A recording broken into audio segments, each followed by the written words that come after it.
Good afternoon and welcome to the Soul Shop. I am your host, Phyllis King, and today I'm doing something very unique which is to speak to two people in the context of our hour. Now, we're going to talk about a lot of different things: a breathtaking destination vacation, workshop, retreat in New Mexico. Great, wonderful opportunities for you to have fun and meet two very dynamic women. Both these women are university professors, so they have a rich background in academia, yet they're also very spiritually grounded and have a vast understanding of that reality, which makes them quite interesting and, quite frankly, a lot of fun. So you're going to have a good time with that. But we're going to talk about something called a cowgirl, the cowgirl archetype as a means to transformation. Can you imagine? That sounds fantastic. But let's talk to the first of this dynamic duo, who is Dulce Garcia-Morman.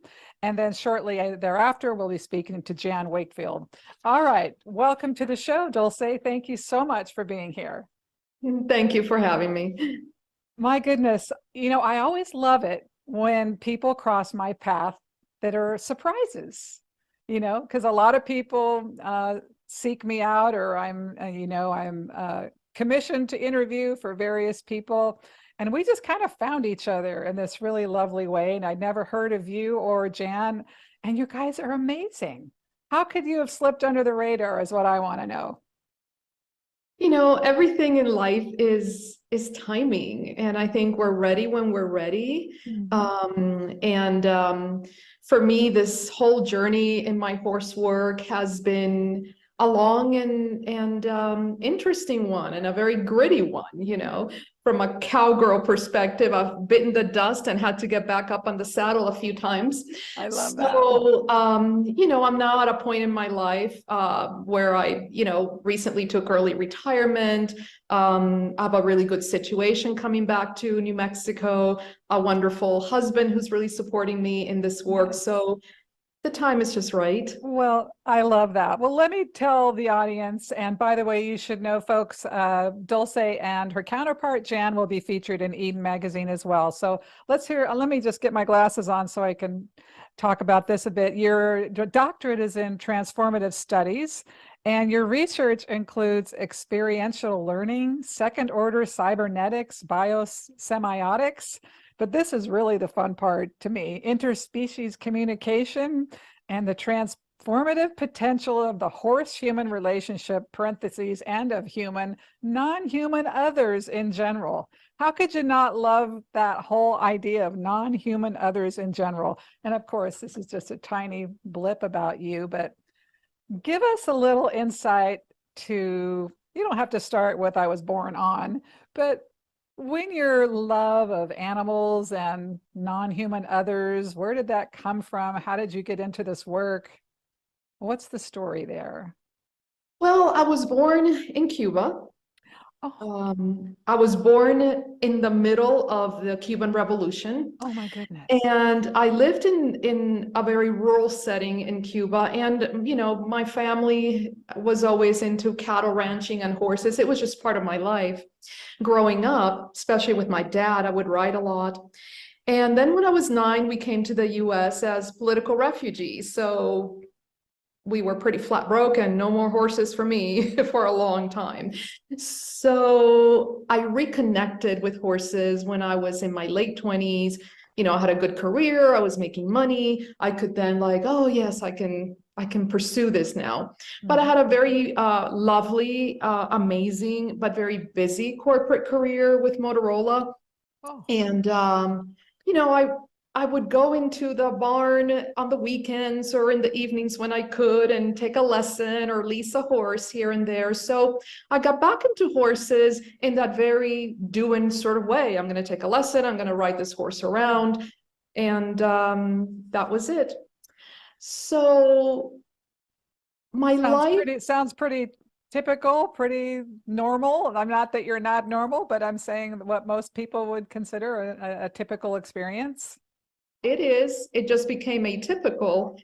In August of 2000, I had gone through a pretty difficult personal situation and divorce. And, I was in a place of needing to do something really different So I took a tour to Mongolia, and it was an experiential tour in the Gobi Desert, riding with nomads. And this was part of a friend's thing with the World Wildlife Foundation. Anyway, long story, but we went on Lovely. this crazy experience. Okay. And it was the hardest thing I've done in my life. You know, we were in the Gobi Desert. It was wild. There was nothing. We were riding horses that, for our purposes in the West, are wild. And it was so freeing and so difficult and so gritty. I call it the vacation to heaven and hell. And it changed my life. I went back to after my vacation, went back to Motorola. I had just been transferred. I had been given a promotion. And I remember sitting in my office, and I'll never forget that moment. You know, I put the key in, I sit in this new office, and it all fell apart. You know, So like when that you say fell apart, that connection to who I was, the career woman, this attachment to, you know, Motorola, which was a company that I loved. And it's just this whole thing, all of a sudden was just this empty shell. So I thought, okay, I just had a very interesting experience in Mongolia. This will go away in a couple of months. And it didn't. So I took a package in the next layoff, didn't know what I was going to do. And I bought my first horse. So, not to make you go down memory lane too far, but when you say it all fell apart, do you mean internally it fell apart, or everything just started to unravel in your external life and you said, oh, I need to make changes, or I have to make changes? Was it both, or you just decided, you just felt? Internally, it fell apart, and it really wasn't a rational process. Oh, okay.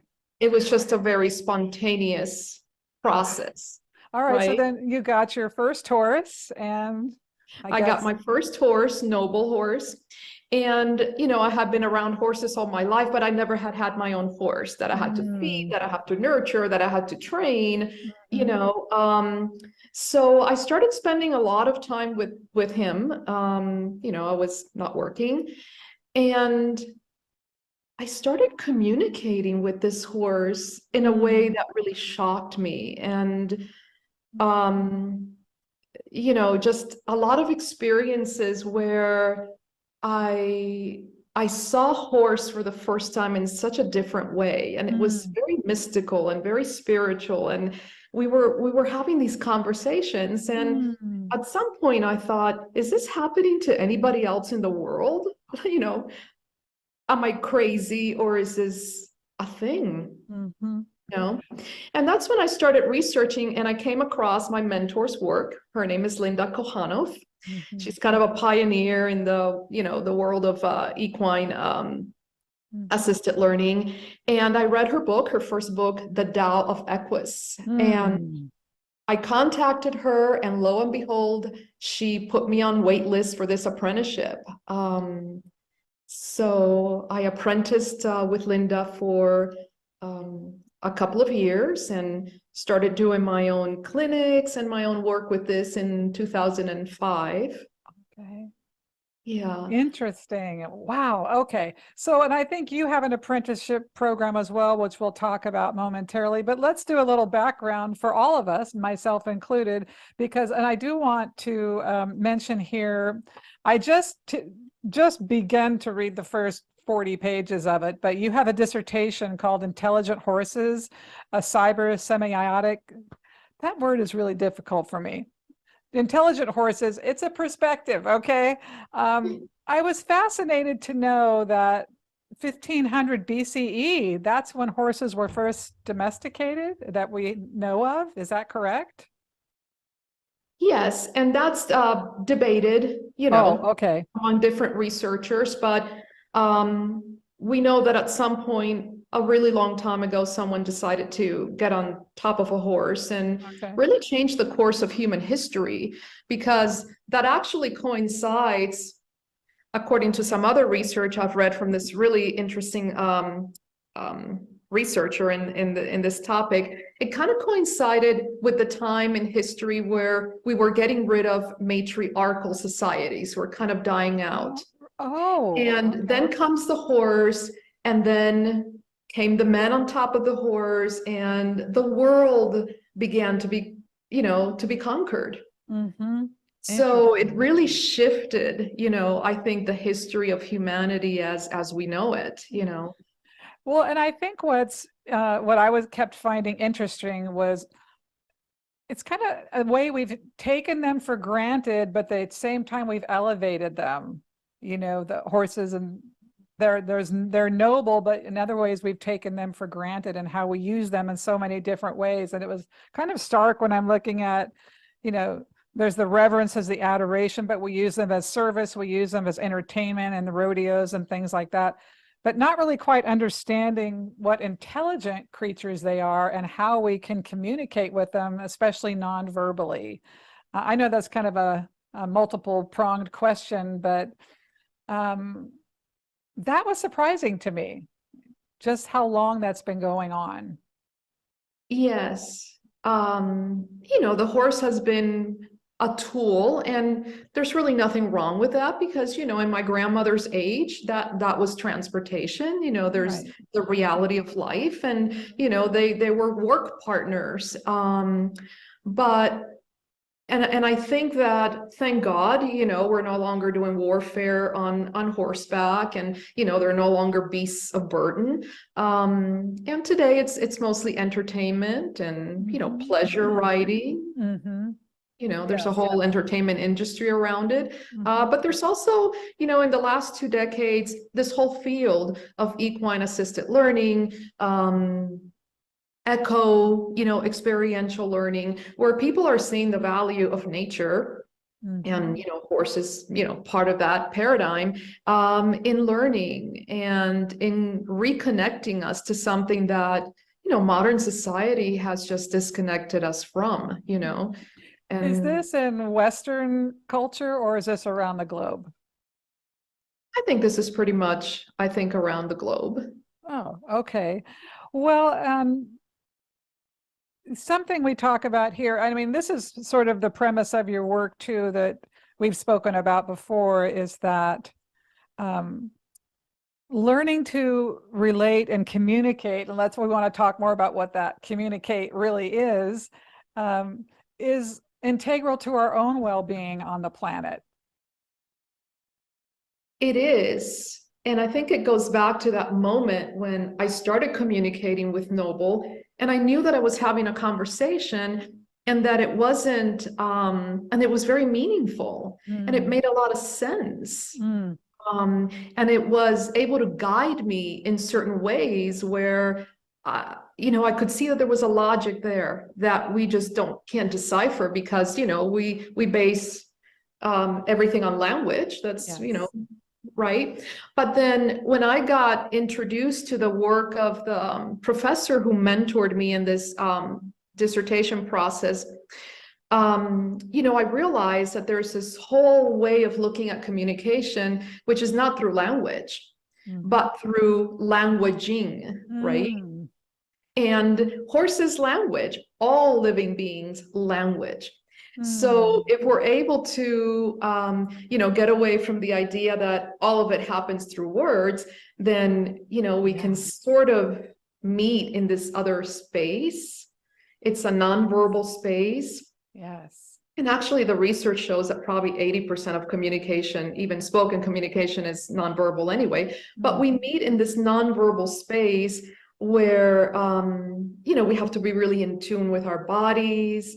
We have to understand the energy and the emotion that goes into communication. And then we learn that there's just so many forms of expression. And just because an animal doesn't have the spoken language, they speak in their own way. Yes. So when you were going through your transformation after Motorola and you got your horse, how, how did you discover your language with the horse or the languaging? And I guess in your apprenticeship program too, is this, you teach people how to understand these nonverbal cues, or how Sure. do we language with a horse? Well, a lot of it is, it's like on two levels.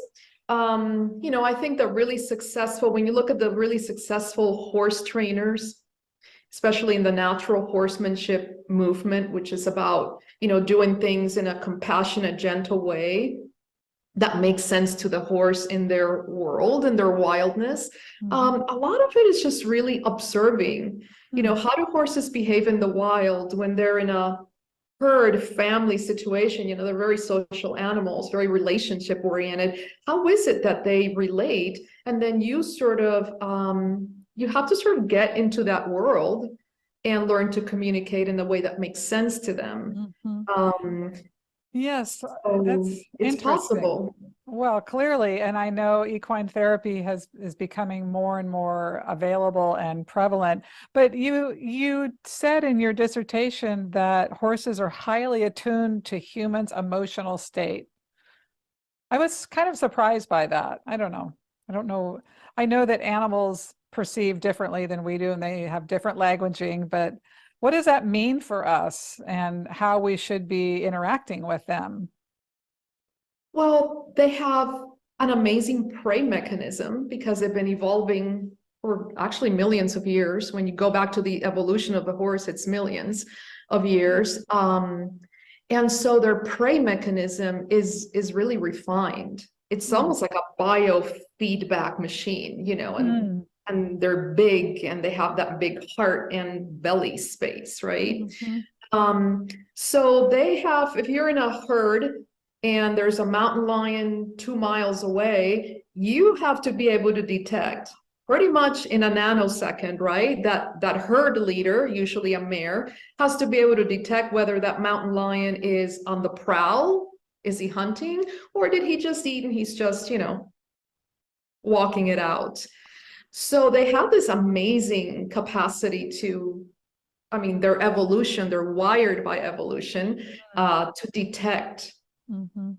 all these emotions and feelings, intention, that we are so, for most of us, we're so disembodied, right? Mhm. Unless we do some daily practice, we're so disembodied in this world. It's nothing magical or mystical. We just have disconnected from that gut and Mhm. that heart that, where our feelings and emotions are stored. So horses have it, Mhm. and they're able to recognize it not only in the animal world, but they're able to recognize it in the human that is with them.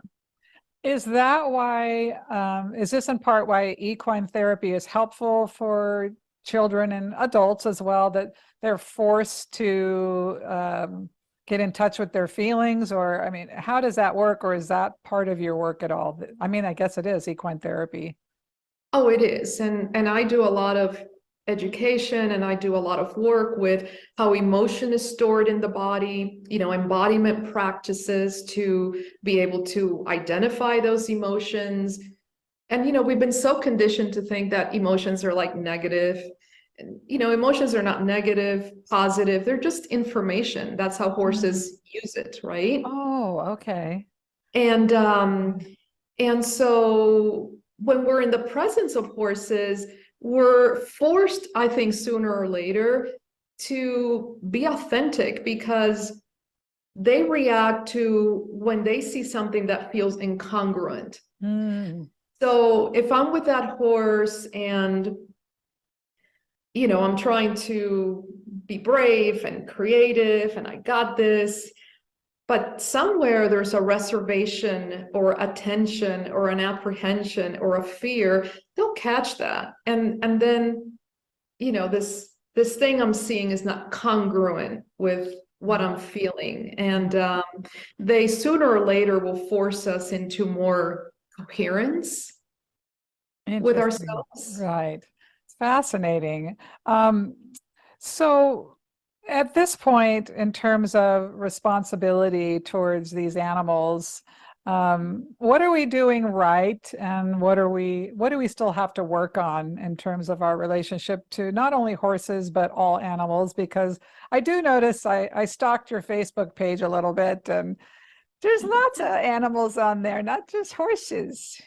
You're an animal person. You like the animals. So what are we doing right? What do we need to keep working on and to get more benefits for ourselves and for them? I think as far as horses are concerned, I think the equine assisted learning and psychotherapy field has come a long ways. I think though that the horse is still objectified, and I don't see a lot of conversation around, animal sentience, Mhm. their emotional lives, Mhm. how we're all embedded in this planet. We're human, but we're human animals, Mhm. right? How, we've created these separations. And so it's not really to make the horse human in any way. It's really about giving them a rightful place as beings, like all animals and nature, trees and rivers, and that there's an intelligence. And there's Mm. an intelligence that if we know how to harness that, and if we can step into those portals, can teach us a lot about living authentically, Mhm. about getting in touch with ourself and being inspired. I think that's just so missing in today's educational systems and corporate systems. I think we need to be inspired. We need to feel magic. Mhm. And I think the natural world has a lot of that.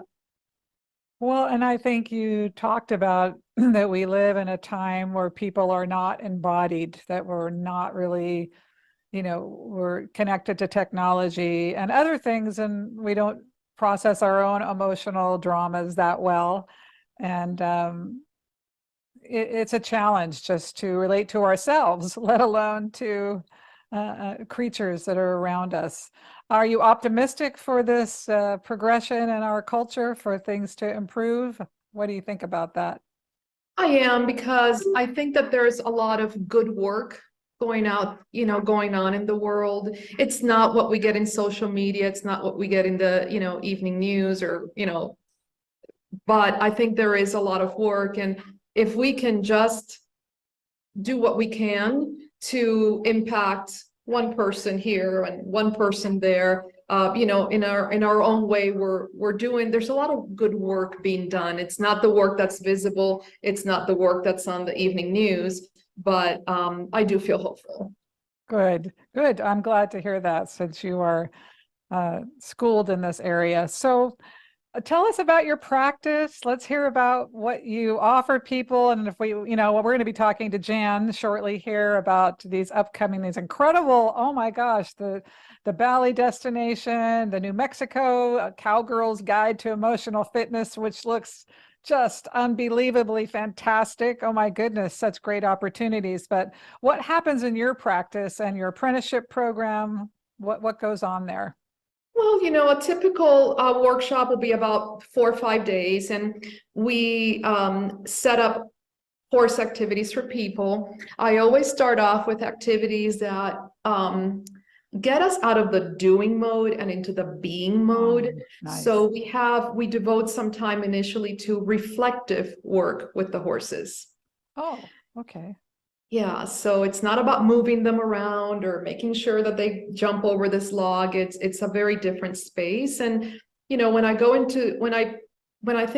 people go into that round pen with the horse, there's a little bit of ceremony, around that, because Mm. I see the round pen really as in my mentor's word, this was very impactful when she talked about that, as a sacred space of possibility. Mm. So, we turn Nice. that round pen into a healing circle. And Beautiful. there's a lot of, we teach people about body scanning. Mm. And then we get into, maybe more active doing work with the horses, moving them around a little bit. What does that feel like?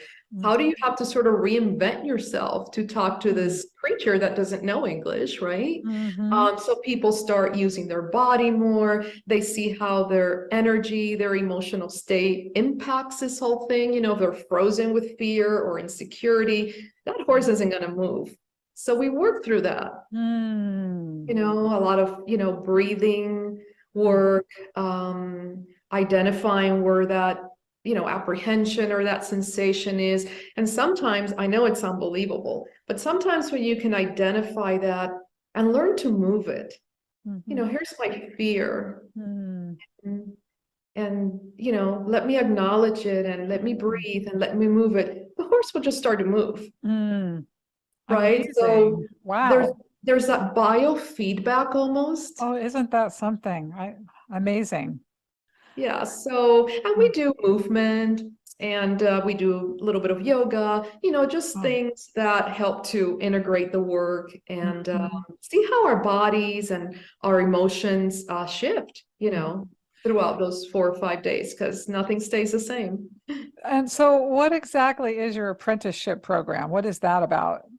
That's starting next year, and that's about teaching people, whether they're mental health therapists that want to integrate horse work into their practice, or horse people who want to Mm. start doing this type of work. So it's teaching people who want to themselves be facilitators in this work. And it's going to have an online piece, like a foundational piece that people can do online. And then they come to my little ranch in New Mexico to do a, in-person Oh practicum. my goodness, that sounds incredible. Does that qualify for CEUs for folks who are adding on to their current practice? Um, I don't believe so, Oh, because it's still, kind of on the edge oh, well, on the edge, really? of the mental health world. But Well, okay. I suppose so. Well, I'm yeah. so far out on the edge that I mean, our edges are in different places, I guess, but it seems like it would be such a wonderful extension to someone's awareness and ability to treat people. But so when does Yeah. that's happening in January or that it launches or? It'll be sometime either January or March, and the idea is then to have the practicum here in May of 2024. Oh, okay. Now tell us your website or how people are supposed to get a hold of you specifically. How do they reach you? The best way to reach me is my phone number, 505-934-6675. And I also have a website, which is life-is-art.us. Life, we'll have that up on the screen so people can look at that. I'm not going to try and repeat it. Great. And so is all this information on there as well as the events we're going to be talking about when Jan joins us?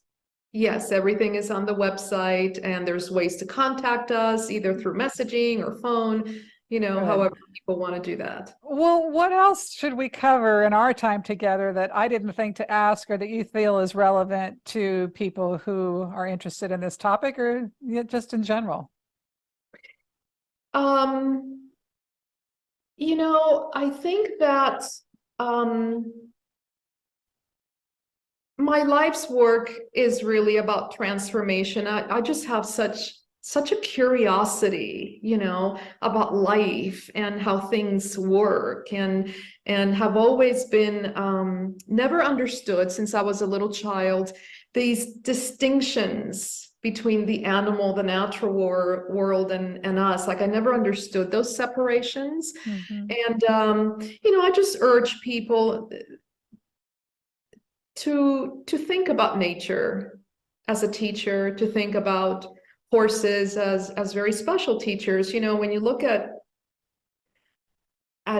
indigenous societies, and the horse has always been seen as a very mystical creature. Mm-hmm. They're sort of the keepers of the mystery, or that thing that bridges what we think of as the spirit world and the real world.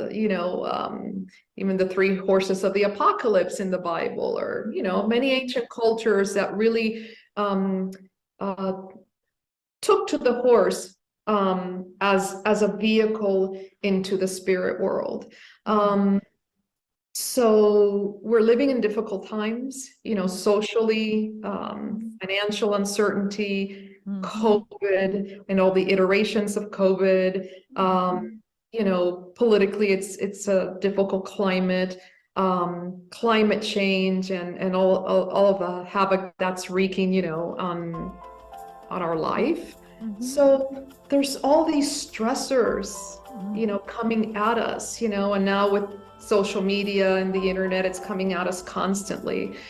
So, it's important to, I think, take time out to reset, to reconnect, and to know that you can't change the world, but that you can maybe get yourself into a place that's more horse-like, right? Where you can be in the chaos, but take a few moments each day and say, I'm just going to go back to grazing and go back to a place of safety within myself, right? Even if the world doesn't feel very safe, but a place of safety within myself. And horses model that for us very well.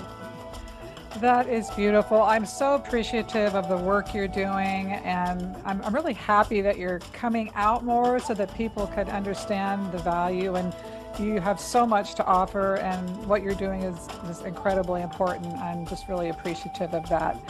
So thank you so much for taking this time, and I know we'll be speaking shortly when Jan joins us, but everyone, this is Dulce Garcia-Morman.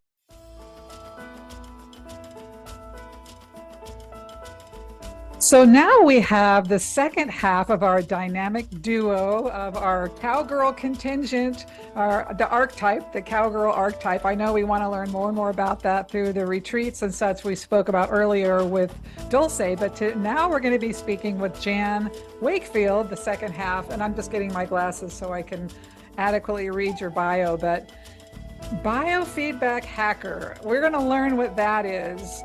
I don't know, and this is what makes it so exciting to me, because I don't know. You're an educator, a speaker, a life coach, thousands of people worldwide, and you are the creator of Hack Your Biofield program. And you help women increase vitality, revenue in their businesses, deepen connection to their soul's purpose. You have expertise in transformation of teaching, coaching, and good Lord, woman, what don't you do? That's a good question. Oh, you're a university professor. I should address you with the respect that you command. Professor Wakefield, welcome. Thank you. And I'd like to say aloha from Honolulu, Hawaii. Oh, so yeah. My current location is one of the most beautiful places on the planet. It really is. And have you always been there, or how did you find your way to the most beautiful place on the planet? It's a really great story. So I originated in Pennsylvania many years ago, but shortly after that, I moved to Arizona, and I spent about 33 years in the Southwest, particularly in Arizona. And about 2 years ago, I moved to the island, and that was sort of what launched a big part of my coaching practice and the Hack Your Biofield program, because I was suffering and struggling in Arizona with chronic migraines. And a lot of times it takes a huge health crisis in a person's life for them to say, I got to do something different. Something needs to change here. So in Arizona, I spent 4 years with a nonstop migraine. I was in physical pain. I was in bed a lot. I spent a lot of time in the hospital. I have a frequent visitor card at the Mayo Clinic. So it was a big deal. And so what happened for me was I discovered I was pain-free when I was visiting Hawaii on vacation. So in 2021, my husband and I sold all of our businesses in Arizona, rented out our house, and moved everything to Hawaii. And that's how I got here. Goodness. Well, and to feel your energy now and to see you're so vibrant and you're effervescent, and clearly, Dulce and I were speaking about this, embodied. You're in your body and feeling fantastic, and you're doing great work. What a testimonial to the life you're living and the path you've taken. So just a little bit of validation there for that. So You said you had businesses that you and your husband sold. What was the nature of those businesses? Yeah, If you my want to husband is a share, you don't have to, but Sure, of course. Yeah, my husband's a chiropractor, and we had okay. 3 chiropractic clinics, and we were also we had a thriving health coach business. So we helped people with weight loss, Oh, basically. thank you. What a wonderful thing to have done. That's great. People really struggle with that. Um, okay, and so then your personal health crisis led you to where you are now and to just coaching and all of this. And where did the college, the professorship, where did that come into play? I started teaching when I was 15 years old. So I've been a teacher almost my whole life. Oh my God. Um, I taught children at the time, Mm, and as a teenager, as an older teenager, I worked in aftercare programs and I studied mm. elementary education, Oh my goodness. and became an elementary teacher. And I was continuing my education from there and finished up subsequent degrees so that I could move into higher education. And I have loved that. It's been a wonderful journey for me. I teach writing courses, Mm, but what I like to tell my students, and it's kind of the little joke I have with my students, is that they're in a personal transformation class, and if they learn to write, then I consider that a bonus. And they find that very funny. But the truth is, mm, nothing changes us more than education. mhm, Education changes us. mhm, So I've really loved being a teacher, and that's how I have transitioned from teaching in the university setting to having this wonderful coaching program, mhm, where I am teaching people more about that personal transformation aspect mhm, specifically. mhm.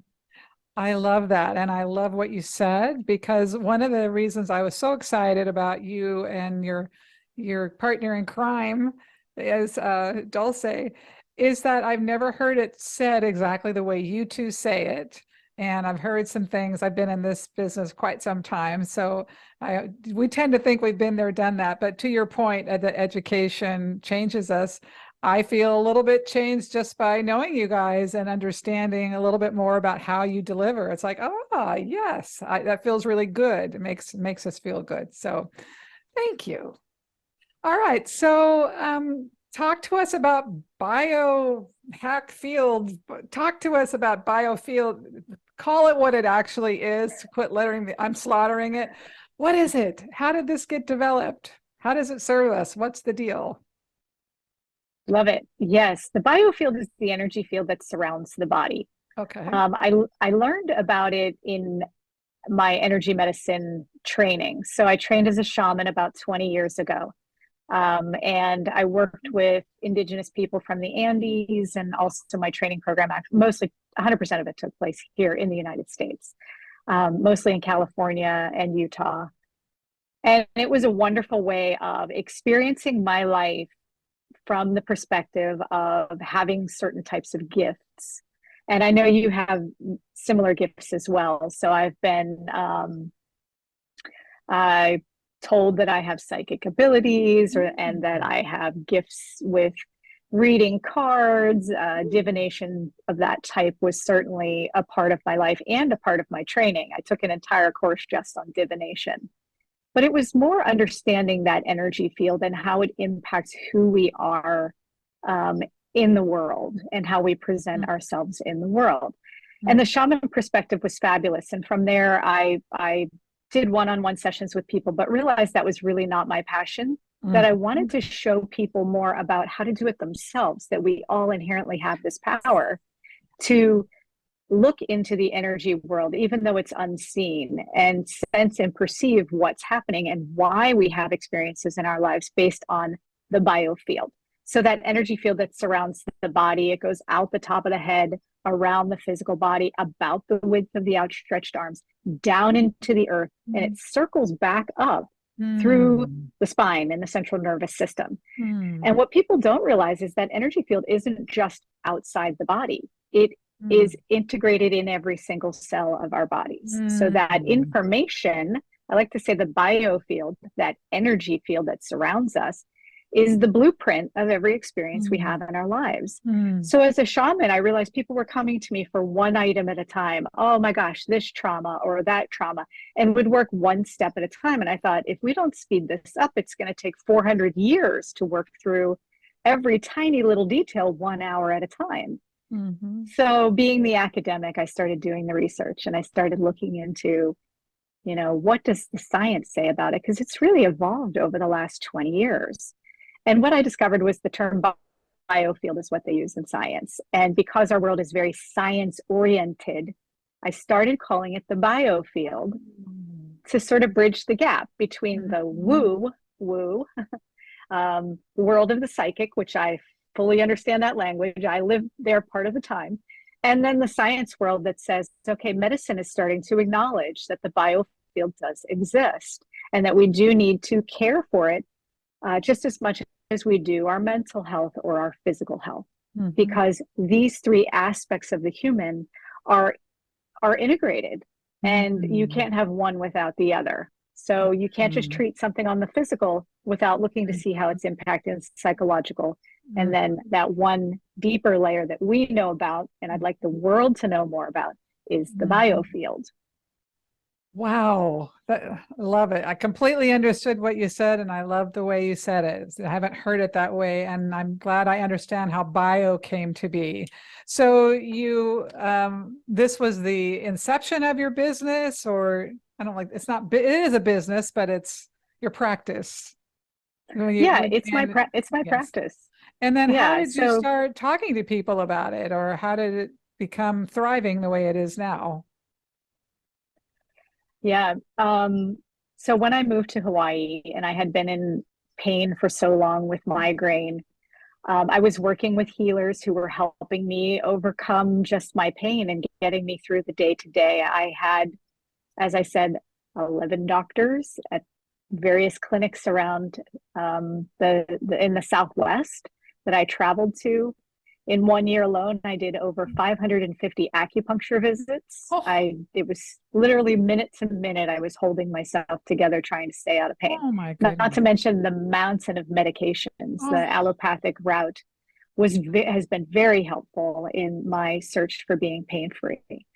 But what you do when you're in pain and you're in a dark closet hoping for the best is that you start thinking about, what would I do if I would bargain with myself, essentially. I would say to my mind, the day I get out of this pain, I'm going to help other people.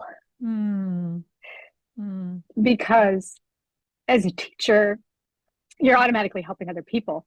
But the work I do with the biofield is more intentional. It's like, I know what it's like to suffer. I feel a deep sense of compassion for people.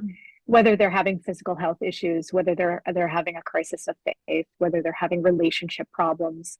I understand what it's like to suffer. So, and I also know a lot of really practical skills to get out of that place of stress and anxiety and suffering.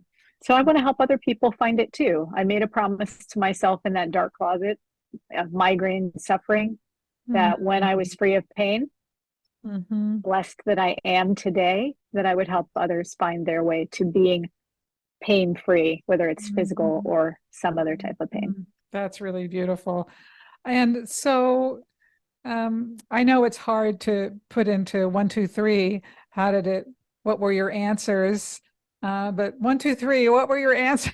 What are some top common takeaways you see with people, especially I suffered from migraines for a period of time, so I get it. Not for 4 years, but I'd have them for 10 or 15 days at a time. And part of it was diet, but part of it was stress and the way I was internalizing various things. And once I moved beyond certain traumas or whatever, I felt better. So for me, it's really like stress-free, eating properly, not overdoing, proper exercise, things like that, which seem relatively mundane solutions. Like, well, of course. But when we're in it, we don't realize, oh, I'm hating myself this moment. Or, oh, yes, that trauma from when I was 12, it's still sitting there. I mean, what have you found in your practice? I love that you brought up the number 3. Oh, okay. Because I have a 3-pronged approach to hacking your biofield. The first is identify. And you were just talking about that. You identify it. There are also three parts of the body, right? There's the physical, the psychological or emotional, and then there's the spiritual part or the energetic part of the body, the biofield. So when we are looking at identifying where these things come from, almost first, people will look at the physical. It's like, how can I change my relationship? Should I be with somebody else? Do I need another medication? Do I have to do this? Like, we'll look first at that physical thing. It's like, what do I need to change in my environment? Maybe their job is too stressful, or maybe just their approach to their job is too stressful, right? Mm-hmm. So we're identifying by looking at what's going on physically, what's going on mentally, and then what's going on in the energy field. And once we identify the physical, oftentimes people will say, well, I can't quit my job, or I can't leave my relationship, or I can't, ship my kids off somewhere else because they're stressing me out. And then we start looking at, okay, just like you said, where is that deeper layer? What's happened psychologically? How do we maybe look in our past to see, was there a connection there? That's another piece, another checkbox. And then, of course, we look at the energy field, which is the most complex part. But when we get down to the energy field, that means people are ready and willing to take responsibility for everything that's happened thus far. A lot of times there is trauma involved. Not gonna sugarcoat it, because the truth is we all have had experiences, whether they were traumatic or not. We may have perceived it that way. Mm-hmm. So that happened for me with migraine as well. I had to look at my life and say, how am I being in the world? Mm-hmm. It's not genetics, although there's the component of genetics. It's not about my job. It's not about my relationship. It really was an internal thing. And that's kind of where that cowgirl archetype comes in that we were talking about. Yes. Like, I had to pull myself by my bootstraps and say, all right, girl, face this thing now. And I realized I was pretty lousy at making boundaries. I wanted to help everyone do everything. Interesting. And as we know, when you're with a horse, so if we're talking about the cowgirl, when you're with a horse, you have to have pretty good boundaries, because they're going to show you good boundaries. So that's kind of the same thing, as a metaphor. It's the same thing in my work and in my experience. So how do you perceive the biofield? You, Jan, or how does one perceive the biofield? Right. So as I said earlier, you and I are similar that way. We have these unique gifts, and we can see. So I have the actual visual ability to see the biofield. Not everybody does, and that's okay. Where we start with looking at the biofield is in quieting the mind. And that is as simple as sitting down, closing your eyes, and focusing on breathing. And meditation is a really important practice I offer. And it's not like, a lot of people get very overwhelmed with the thought of meditating. How am I going to find the time for this? Like, you can take 5 minutes and meditate. It's very, very simple once you know that you can calm yourself and quiet yourself in just a couple of minutes. And it takes a little bit of practice, but that's where we begin in hacking your biofield and looking into those biofield imprints. We start with closing the eyes, quieting the mind, 5 minutes. And I know a lot of people don't want to do that 5 minutes. And so it's useful to have someone to help them do that. So I guess that's where you come in. You support them in just doing what's best for themselves. Exactly. Yeah. In the Hack Your Biofield program, we come up with an action plan so that people can get over the hurdle, because honestly, 100% of the time, if people struggle with meditation, it's a mindset issue. Oh, nice. There's something that is emerging instantly when they close their eyes and they relax, and then their mind gets going, and they don't want to experience that. And that's just the mindset issue. Love that. So we're going to be speaking with Dulce momentarily. You guys are going to talk about the Cowgirls Guide to Emotional Fitness and this incredible Bali trip. Oh my gosh, it looks so amazing and wonderful.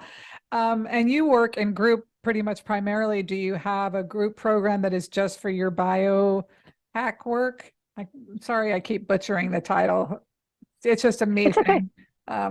Do you have something people can do otherwise besides the retreats, or? Yes, the Hack Your Biofield program that Hack is your bio. One more time. Biofield.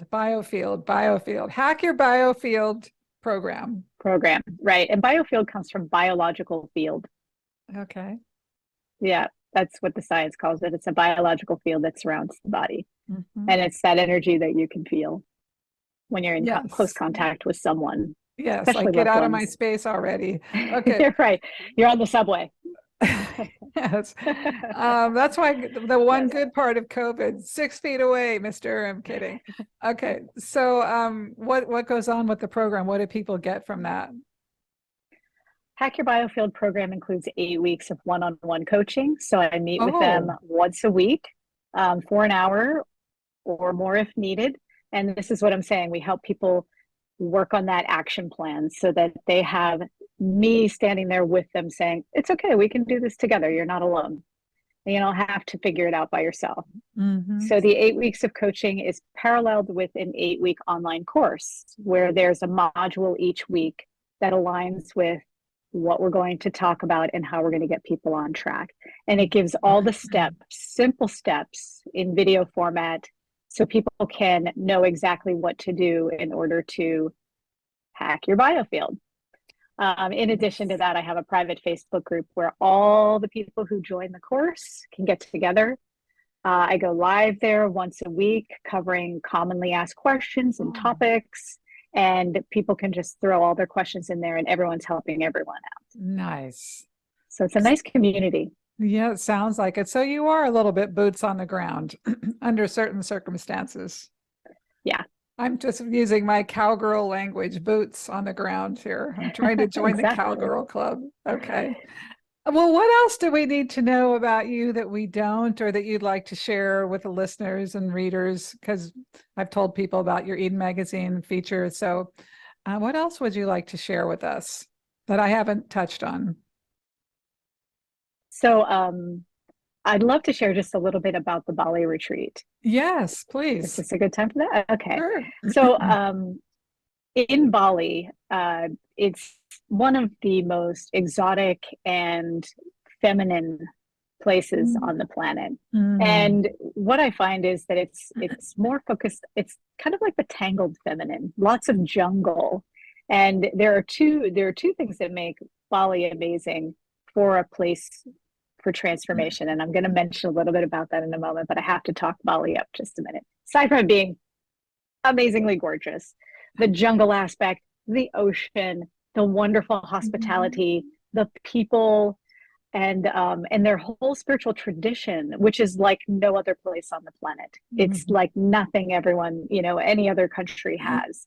It's all imbued. Everything they do in their daily life is imbued with their spiritual practice. And so it is a great model for how we can live with mindfulness and intention. And it's gentle and they're kind. So when people fly all this distance to go to Bali, they're sort of embraced in this wonderful culture. And what we do when we're there is we step back in time a little bit. Everything slows down. It's an opportunity to relax and refresh. The retreats are about spa treatments and cultural activities, learning to do Balinese dance and Balinese cooking, and learning how to just change that pace to something a little bit more relaxed than the life we have here in the United States, where everything moves really, really quickly. And it's just not as modern. And that allows us to have that time to just internally reflect and find that place of power within ourselves in the feminine, so that we can emerge from a trip to Bali and experience our current world back in the United States in the speed that it is, remembering what it's like to have that slow, calm energy internally. It's really lovely. It just sounds, I'm there now. I'm there now. Just what you described. Take me there now. It sounds just remarkable.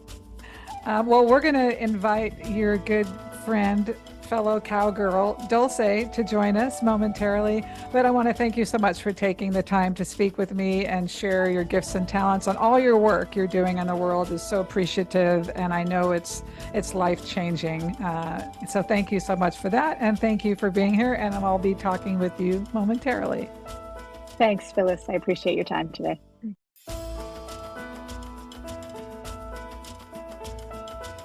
As promised, here we are with these the dynamic duo, I have to call you guys. We have both Dulce and Jan here. Why Cowgirl? What's that about? Why is the title Cowgirl? I mean, Jan has the proper attire. You and I do not, Dulce, but why Cowgirl? I'm glad you brought that up because cowgirl, can be a persona. I do have my boots on, I swear. And my riding vest. It's my English riding vest, not the Western cowgirl. But it's more of an inner quality, and I think what we try to do for women in this aspect is how to get in touch with that inner cowgirl. What does that mean? What does that mean? Would I need rope or something? What does it require? No rope needed. I think it's more about qualities that we embody, like resilience, perseverance, commitment, courage, strength, grit. Yeah, somebody said something about dirt in one of these. I have 10 pieces of paper in front of me, but somebody said something about dirt. Do we need to get dirty and clean up or something? Yeah, we need to be able to bite the dust and get up and get back in the saddle and just do what we need to do. And I think that most women, at least when I look at my grandmother and at least when I look at my lineage, most of those women were amazing cowgirls in the sense as most women are, It's true. And so I think it's more about connecting to those qualities and how we can apply those qualities, outside of nobody needs to, become a writer or, buy a horse. How can we apply that way of being in the world into, our everyday life? And we work a lot with the cowgirl archetype in the sense that, for example, in Bali, we may not have live horses, but we're going to work with horse in a different way, in a more archetypal or mythological way. Oh, okay. There's so many ways to connect to that principle of horse and woman, as cowgirl. I love that. Well, thank you for saying that. So we have the Cowgirls Guide to Emotional. This is September 27th to October 1st in Los Lunas. And where's the best place for them to sign up or get more information? What website? Where should they go? They can go to the lifeisart.us website. Okay. Or they can call Jan or myself. Yeah, Jan, what is your website too? I forgot to ask you, I think, when we spoke earlier. Yeah, it's jan-wakefield.com. Okay. So there's two places and they can register or ask questions on the website there. Either of those websites. So you mentioned, so this Cowgirls Guide to Emotional Fitness minus physical horses, this is what's going to happen on this dream destination retreat in Bali. Is that correct? That's correct. Yeah, we take the same concepts that we do with the horses in New Mexico, and we just do it in a different location. We have an international population. People come from around the world, and sometimes it's actually closer for them to be in Bali. Exactly. From Australia or Asia, I find those women tend to come to the Bali trip. Like we were saying, the cowgirl archetype has to do more with, and I think it's part of every woman. There's kind of this gritty, strong, highly capable, tenacious woman in every person. And when we lose connection to that, sometimes things go haywire in our lives. So when we reconnect to that strength within us, that power and wisdom of the cowgirl archetype, then what happens is that transformation is that much quicker. Interesting. Well, You know, the reason I didn't want to use the word workshop is because who wants to go to something that feels like work? And so when you say the cowgirl, that automatically brings a spirit of levity to what you're doing. And then you're trying to get real present with yourself and look at something closely. So what a wonderful platform you're offering for people to have an experience with themselves.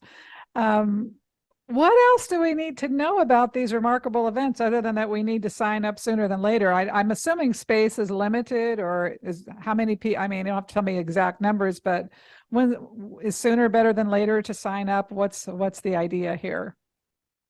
Sooner definitely better than later because we fill up quickly. In the horse retreat, we take a small group, Oh, okay. so maximum 8. Oh my goodness. And that's because there's just, we want to make this highly personal. We want to make this, very intimate.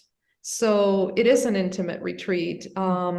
And you have to be able to build a lot of trust to be able to work in a group situation. So we intentionally keep it to 8 women.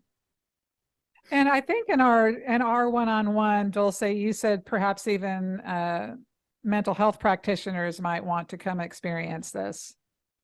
Definitely. There's a growing movement out there of mental health counselors who are integrating the horse work. And this would be a great opportunity to see it in action, to experience it for themselves, and to see if that would bring value to their work. So that will be a great opportunity actually for therapists. They don't have to be a mental health professional. I want to put that out there. This is where my mind goes when I'm thinking about these things. So we also sort of cater in the horse workshop. Sorry to interrupt. We also do cater as well to leadership, people in leadership. Horses, it's a great environment to bring a group of people who are learning leadership skills. So that was just another thought that popped into my mind. That's fascinating too. We don't think about, I mean, this is covered in depth in Dulce's dissertation, but we don't think about these other attributes that we can develop or look at in the context of these amazing animals. And then of course you'll use the archetype in Bali. Anything else, you guys? The dynamic duo, the cowgirl contingent. Anything else we're missing? Because this is such a spectacular opportunity for people. And I mean, I know the New Mexico one's going to fill up so quickly, but it sounds like there's probably more room in the Bali situation. Is that correct? Actually, Bali is also an intimate retreat. Oh my goodness. It's limited to 8 people. We rent an entire villa for the experience. So we have a private space. There really is only room for 8 people. So it also fills up quickly. Our June retreat is already full for Bali, and the next one that's open is December, the 10th through the 17th, December 2023. And we have another booking for June of next year in 2024, but reach out. I have heard a lot from both people who want to come into New Mexico and in December to Bali. So we'd love to hear from any new people who are interested in experiencing the dynamic duo. Yeah, exactly. You said it. Well, it's just been such a pleasure to meet you both and hear all you're doing. And people are very fortunate to be able to have the two of you, your eyes, ears, and hearts in their lives and these experiences. And it's been really fun getting to know you, at least in part. Thank you for all the work you do. Thank you for being here today. And I'm sure we'll be talking soon. Thanks, Phyllis.